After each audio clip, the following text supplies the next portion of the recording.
This is in response to the video, How to Be Truly Happy. And I was thinking that being truly happy is a subjective thing. What makes you happy won't make me happy. And in the video, Fred was talking about how self-actualization is not really enough because it's an individual thing. You're just suiting yourself, getting yourself right, but the rest of the world can go to hell, more or less, because you're fine. And he said, no, what about my loved ones? What about the rest of the world? What about the animal kingdom? Stuff like that, And that's fair enough.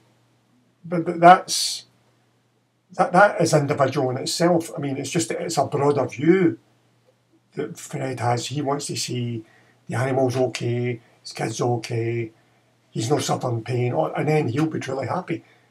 And I don't see that's much different for somebody who's just going, I want to self-actualise. It's a broader picture. It's a better perspective. It's a more humanistic perspective, which is laudable. But perfect happiness, it's not really going to... I mean, it's like you can use drugs, and that will give you perfect happiness for a limited amount of time, and then you have to pay, and it's quite expensive. It's like, I mean, I'll just say, so you get that amount of happiness for drugs, and then when the payment comes, you've got to pay it back. It costs you 10 times as much in pain to buy that happiness. Alcohol's much the same. You sedate the central nervous system, you're feeling fine, but you have the hangover the next day. Or if you keep drinking a lot, you end up with mental health disorders and stuff like that. Although you can get mental health disorders without alcohol, many examples that I can about. Or you can go, it's that thing of feeling safe and content, so you can delude yourself. You can go, right, I believe in that religion, and I accept that, and I'll be looked after. The problem with that is there's not really any evidence that someone's looking after you, although you've read it in a book and somebody's told you, and you've joined in hymn singing and chanting and stuff like that, and you feel part of the crowd. But then a tragedy happens in your life. Some good person gets bluttered in some way. Some good person, a bad thing happens to them, and you're going, where's God in this? Or you see disasters, or what we call the manifestation of evil, people doing horrible things to each other. Where is God in that? What's the point? So all that religion stuff really does start to crack around the edges. You've got to keep putting plaster in the cracks, and eventually that'll collapse. I mean, you see many examples of religious people that are really unhappy. I know you get the happy ones that they've not had the disasters, so they can bobble along and everything's fine. So where does that leave us in our search for happiness? I want the kids to be fine, I want others to be fine, I want animals to be fine. But supposing that all happened, that the world was put to rights, it would only be for a wee while. Maybe a couple of hours or a couple of days, because nothing is stable. So it brings us, the cosmos is changing, everything's changing, we're changing. I'm dying, you're dying, someone's been born, that's dying. So happiness you can't get. That's where I'm arriving at. You cannot get a constant state of happiness. What you can get is a present moment. And the now, that I know that's bandied about all, and it's very de rigueur now, and they're all being the now. But there's a lot of truth in it as well, I mean, and many traditions talk about that, being present. So you can be happy in the moment if, not so much your desires are met, but you're actually feeling safe and warm and well fed. And when you're in that state, you can try and help others. Like I said, I'm a member of Amnesty. See, I'm not going to go to Africa and help the starving millions, but I'll give Amnesty some money. In other words, I do small acts within my capabilities.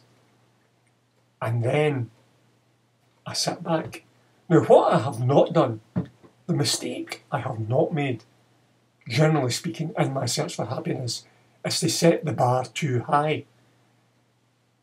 I've set it quite low. It's to do with thrill thresholds. So if your thrill threshold is a way up there, then to reach there you might need drugs or a great excitement or to fall in love and have some great quickening, all that stuff, right?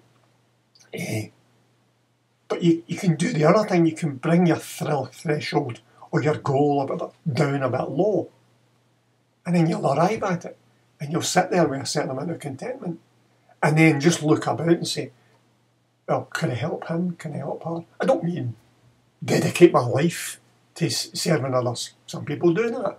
It's to do with conditioning. Fine, that's certainly not in my condition. But I'll give a hand out. I'll give you a slice off my loaf, a couple of slices. And in that respect, I think that's where happiness lies. It has no bells and whistles. It's an ordinary thing. It can be, I'm sitting in this ordinary room right now. I've not really got any great plans for the rest of the day. But I'm reasonably contented, reasonably happy. There's nothing I particularly want. As I say, if I can help you, I'll help you. It's just small, personal goals that are achieved and nobody on your case. And, as Fred's rightly said, no suffering greatly. But that might come. But it's not here and now. So I'm okay the now. And the more I can take care of itself. And I certainly can't solve the world's problems. And I'm not going to bleed all my blood for the world because I don't have enough blood in my veins to bleed for them. We just need to be getting on with it. And even in the worst conditions, there's smiling and there's laughter. I remember seeing women in cages in Bombay. Terrible life. Slaves. And they were laughing and joking with each other because in that moment, they were having a bit of humour.